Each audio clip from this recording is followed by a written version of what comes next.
فيلمنا بيبدأ مع كلير وهي بتمارس الجري عشان تخرج الأفكار السلبية اللي في حياتها بسبب جوزها اللي خانها مع السكرتيرة وانفصلت عنه، وعندها ابن اسمه كيفن، وبتشجعها صديقتها فيكي إنها تتطلق منه وتعيش حياتها، لكنها بعد مرور شهور بتسمح له إنه يقضي معاهم عيد ميلاد ابنهم، وبتعرف إن جوزها لسه على علاقة بالسكرتيرة وبتدخل تعيط لوحدها. وبيجي تاني يوم وبتحاول تفتح باب الجراج بتاعها لكنه بيعلق، وبتحاول انها ترفعه بنفسها لحد ما بيجي واحد اسمه نوح ابن اخو جارهم وبيساعدها في رفع باب الجراج، وبيقول لها انه يقدر يصلحه ليها لو تحب، ويتعرفوا على بعض، وبيقول لها انه جاي عشان يقعد مع عمه عشان عنده عملية. ولما بيروح نوح بيقول عمه لكلير انه شاب لطيف وانه ابوه توفى السنة اللي فاتت في حادث سير ومفيش حد فضل له غيري. وبيبص نوح على الباب وبيقول لكيفن انه محتاج قطع غيار، وبياخد كيفن معاه عشان يجيب القطع. وبيعرف كيفن من نوح انه ما خلصش دراسته الثانوية بسبب حادثة حصلت له، وانه ناوي يدخل المدرسة اللي هنا. وبيقول له كيفن انه هو كمان فيها، وان والدته شغالة مدرسة في نفس المدرسة.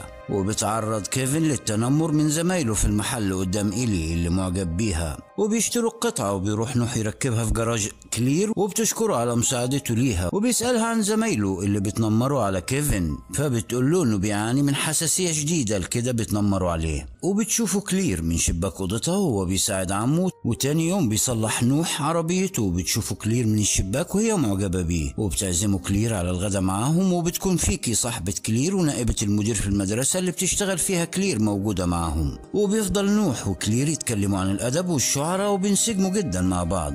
وبيجي والد كيفن عشان ياخدوا رحلة تخييم لمدة 3 أيام، وبيسيب كلير لوحدها في البيت، وبيروح لها نوح وبيديها كتاب نسخة أصلية هدية كشكر ليها إنها بتساعده في غياب عمه. وبيجي الليل وبتبص كلير عليه من شباك أوضتها وبيشوفها نوح وبتحاول تستخبى، وبتكمل لبس عشان تخرج مع فيكي في ميعاد عشان تتعرف على شخص جديد، لكنه ما بيعجبهاش الشخص لأنه بيستهزأ بشغلها وبالقيم والأدب والكلاسيكيات. وبتسيبهم وبترجع بيتها، وبتلاقي إن نوح بيتصل بيها وبيسألها عن حاجة في الأكل، وبتقول له إنها جاية عشان تساعده، وبتعمل له العشاء. وبيبدأ نوح يتحرش بيها وبتحاول تستأذن لكنه بيمنعها، وبيقول لها إنه شافها وهي بتراقبه وإنه معجب بيها، وبتحصل علاقة بينهم. وبتصحى كلير في سرير نوح وبتندم على اللي حصل، وبتقوم وهي متعصبة ومتضايقة وبتلم هدومها وبتقول له إنه لازم ترجع بيتها، وإن اللي حصل ده كان نزوة مش أكتر. وبيتضايق نوح من كلامها وبيقول لها إنه بيحبها ومش ممكن ينسى اللي حصل بينهم، وبتسيبه وبتمشي وبترجع لبيتها. وبيكون كيفن رجع من الرحلة وبيفضل طليق كلير معاهم للغدا، وبتكون أعصاب كلير متدمرة بسبب اللي حصل. وبتلاقي إن نوح جالهم البيت عشان يسلم على كيفن، وبتخاف كلير إنه ممكن يقول أي حاجة عن اللي حصل بينهم. وبترتاح لما بيمشي وبيكلمها طليقها وبيقول لها إنه عايز يرجع لها تاني ويصلح اللي بينهم، وبيطلب منها إنها تفكر كويس قبل قرار الطلاق.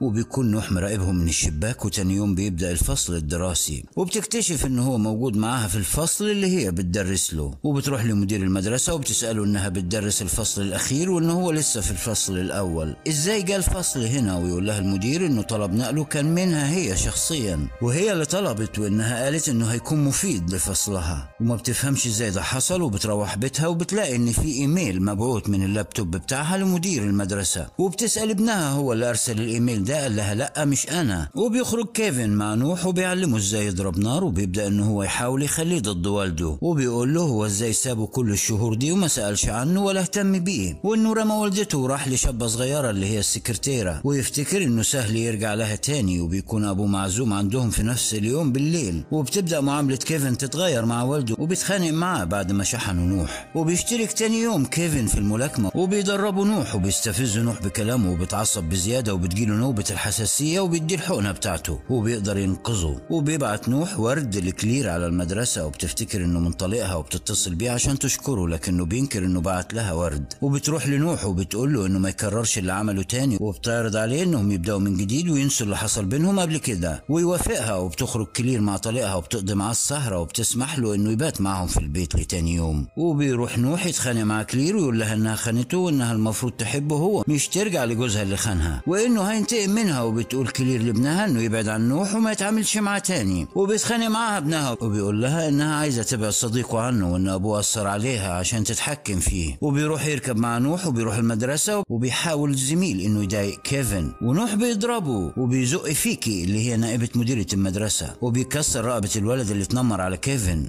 لحد ما حد من المدرسين بيقدر انه يبعدوا عنه ويهديه، ويتفصل نوح من المدرسة، وبيكون اخر يوم في حفلة في المدرسة، وبيقدر كيفن انه يخرج مع إيلي، وبتلاقي كلير ان في مشكلة في الحمام بتاع المدرسة، وتلاقي انه هو كاتب على الحيطة انه عمل علاقة معاها، وبيقول لها انه بيحبها ومش هيسيبها، وبيحاول يتهجم عليها وبتضربه، وبتقول له انها مش هتخاف من شوية كلام على الحيطة، والاحسن له انه يبعد عنها وعن ابنها. وبتروح تاني يوم فصلها، وبتلاقي صورها وهي مع نوح في بيته متعلقة في الفصل، وبتقفل الباب على نفسها، وبتحاول انها تلم كل الصور لحد ما بيجي مدير المدرسة وبيفتح عليها الباب، وبيسألها عن سبب قفلها للباب بالمفتاح، وبتقول له انه كان عندها مكالمة شخصية، وفي اخر اليوم بيعدي كاريد على ابنه عشان ياخده في مشوار، وبيخليه يسوق العربية، لكن كيفن بيتعصب وبيسوق بسرعة عالية، وبيحاول انه يبطئ العربية، ما بيلاقيش فيها فرامل، وبيضطر انه يدخل في برميل مية المحطوط في الطريق عشان العربية تقف. وبتوصل كلير البيت بعد ما بتخلص شغلها في مدرستها، وبتلاقي العربية مخبوطة، وبتدخل تطمن على كيفن، وبيقول لها انها خبطات خفيفة، وبتلاقي انه نوح قاعد معاهم، وبيكون هو اللي فك الفرامل عشان يخلص من طريق كلير. وبيروح لها نوح المطبخ، وبيقول لها انه مع فيديو كامل لما كانوا مع بعض، وان الصور كانت حاجة بسيطة من اللي معاه، وبيقول لها لو عايزة الفيديو تجيله بالليل بيته، وبتروح له بيته، وبيحاول يتقرب منها، وبيقول لها ان الفيديو ده مش لتهديدها، انما اثبات على حبه وعلى اللي بينهم، وبتشد معاه في الكلام، وبتضربه قلم على وشه، وبتسيبه وتمشي، وبتطلب كلير مساعدة من صاحبتها فيكي، وبتقول لها اللي حصل، وبيتفقوا على خطة بينهم، وبتاخد فيكي عربية كلير، وبتفضل ماشية بيها، وبيكون نوح مراقبها وماشي وراها ومفكرها انها كلير. وبتكون كلير في الوقت ده دخلت بيته بتدور على فيديو بتاعها، وبتقدر انها توصل للكاميرا اللي صورتهم مع بعض، وبتفضل ماشية ورا السلك بتاع الجهاز لحد ما بتوصل للقبو اللي في بيته، وبتنزل القبو، وبتلاقي مليان صور ليها وانه مهووس بيها، وبتفتح اللابتوب بتاعه، وبتمسح كل اللي عليه، وبتلاقي ان في مجلد خاص بفرامل عربية طليقها، وملف خاص بعربية موديل 2006. وبتهرب من البيت قبل ما نوح يرجع، وبتكلم فيكي وتقول لها اللي لقيته في القبو، وبتقول لها فيكي تفضل في بيتها النهارده. واول ما فيكي بتقفل معاها السكه بيضربها نوح على راسها، وبتقدر توصل للمحقق اللي كان مسؤول عن وفاه والد نوح، وبيقول لها ان والده فقد السيطره على العربيه وعمل حادثه على الطريق السريع، والجثه اتفحمت، والقضيه اتقفلت على انه سكران وتاريخه معروف بالسكر، وبسبب ان السياره اتدمرت مش قادرين يعرفوا هل العيب من الفرامل ولا لا. وبتساله كلير عن موديل العربيه، وبيقول لها انها 2006، وبتتاكد كلير انه هو السبب في وفاه والده. وبيتصل نوح بكيفن من تليفون فيكي، وبيقول له انه يجي هو والده يساعدوه في تصليح حاجه في بيت فيكي، وبيكون نوح مكتف فيكي قدامه، وبيلاقي تليفون فيكي بيرن، وبيفتح الاتصال، وتكون كلير هي على الخط، وبتقول ان نوح هو اللي قتل ابوه، وهو اللي فك فرامل العربيه طليقها. وبيكون نوح بيرد عليها بتسجيل صوت الفيكي كانها بتطلب منها تيجي عندها للبيت، وبتيجي كلير وبتطلع على بيت فيكي، وبتلاقي ان الكهرباء قطعه على البيت كله، وبتشغل كشاف موبايلها، وبتدور على فيكي في البيت، وبتلاقيها مدبوحه قدامها، وبتنرعب، وبتطلع جري على عربيتها. فجأة بيظهر نوح وبيسحبها بره العربية، وبيهددها بالمسدس بتاعه، وبيقول لها انه بيحبها وعايز يحميها من فيكي ومن جوزها الخاين، وانه قتل ابوه لانه كان سبب في انتحار امه. وبيجرها على المخزن، وبتلاقي ان ابنها وطليقها متكتفين قدامها، وبيقول لها انه هيقتلهم الاثنين ويعيش معاها لوحده لانه بيحبها. وبتضربه كلير بحديدة في وشه، وبتجري عشان تفك ابنها، لكنه بيجي من وراها وهو بيجرها من شعرها وبيضرب فيها، وبيقول لها انه هيولع في المكان كله، وبتحاول انها تمنعه، وبتقع منه الولاعة وبتولع في المخزن حواليها. وبيقدر طليقها انه يفك نفسه، وبيضرب نوح، لكنه بيطلع مسدسه وبيضربه في كتفه. وبيروح لكلير وبيقول لها انها تهرب معاه، وبتخرج حقنة ابنها وبتضربه في عينه. وبيقدر كيفن انه يفك نفسه ويضرب نوح على راسه، وبيقع منه مسدس، وبيتشابكوا مع بعض لحد ما بتقدر كلير انها تفك الموتور اللي فوق نوح، وبيقع على راسه وبيموت. وبتقدر تنقذ طليقها وابنها، والشرطة بتوصل، والمخزن بيتحرق، وجثة نوح بتنحرق معاه. وبكده بيخلص الفيلم. لو عجبك ما تنساش اللايك، وعشان تشوف ملخصات أحدث الأفلام ما تنساش تشترك في القناة،